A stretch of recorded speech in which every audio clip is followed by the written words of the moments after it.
into another tutorial, we talked about how we can actually connect our project from Jara inside the actual Cloudy.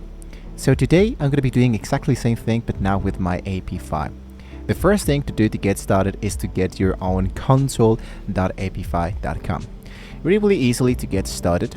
So inside here, what I wanted to do is to hit for the element that says get started. So here you can start adding your own scenarios, for example, and you can integrate your own data.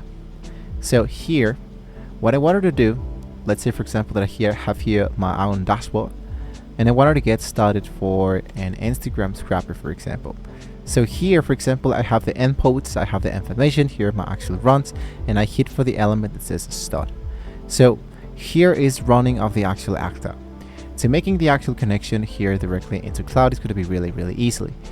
The most easiest element that I can totally suggest to do is to download the Cloudy application so you can have that application directly inside that. So I'm going to start with an actual new chat. In my new chat, I wanted to specifically say that I want you to connect with my Apify account and start making changes. There we go. What's gonna happen is it's gonna be asking you to make the actual connection between that element. So sometimes the Apify directly is not available. So what you need to do, of course, is to just give and provide the actual access integration among the available options. Sometimes the Apify appears as that there's no actually way how we can actually do this. So this is one of the most powerful scrapping elements of how we can actually make the actual connection. There's a second option, and what you need to do is to go for the scrapping the pipeline architecture. So because what you need to do with the actual blueprint is to make sure that we are directly inside, for example here, into my console of the Apify.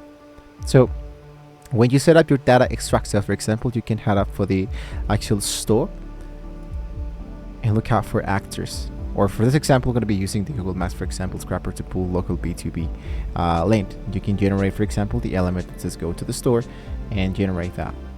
So when you build the communication bridge, you can open your cloud automation platform.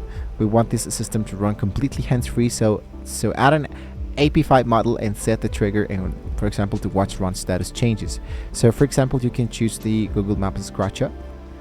There we go, and make sure that here directly inside that specific element you can add an Apify module directly inside that. So in my case, let's see if I can add the actual cloud yet. Here is my actual AI platform. So when I click directly inside here, it should be appearing now into my generic ad integration. So usually you can either connect from the Anthropic cloud through Zapier or to connect the cloud through the actual make. This is like a bridge that will be connecting that element from the Apify directly into my MCP server.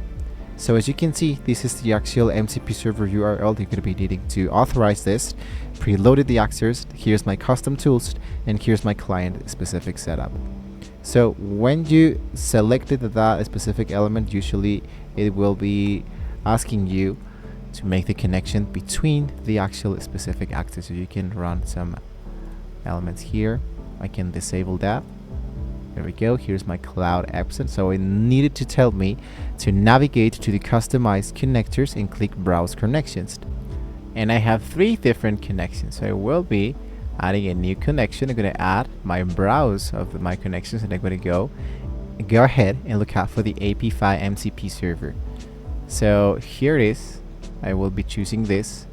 I will be hitting for install, and here are a few upgrades for my actual application in order for adding that element.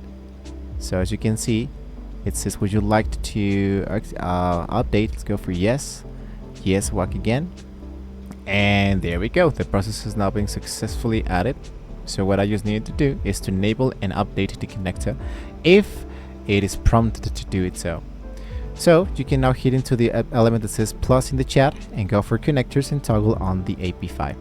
So as you can see, the requirements has now been successfully added, and I can head back directly inside here and into my actual brand new chat. I usually make sure my connectors. Here's my actual desktop, and I needed to enable this. There we go.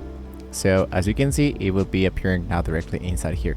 Now the only process, of course, is that this one actually works for the Amazon lapsed MCP server. So basically this still doesn't work for me. Sometimes this depends on the country you're currently living, sometimes it doesn't. So you can add a default token here for this specific element. Still, if you wanted to try this out on your own, you have the link down below in the description, so you can check out here the MCP server URL, and you can check out this specific token to see if this one is available into your country. So some tools needed an actual API token, so you might want to be taking that in mind to browse those specific connectors. So if you have any question, guys, you can let me know in the comments below. Once again, you're going to be having all of these elements crafted and added directly inside there. So thank you so much for watching the video, guys, and well, see you next time.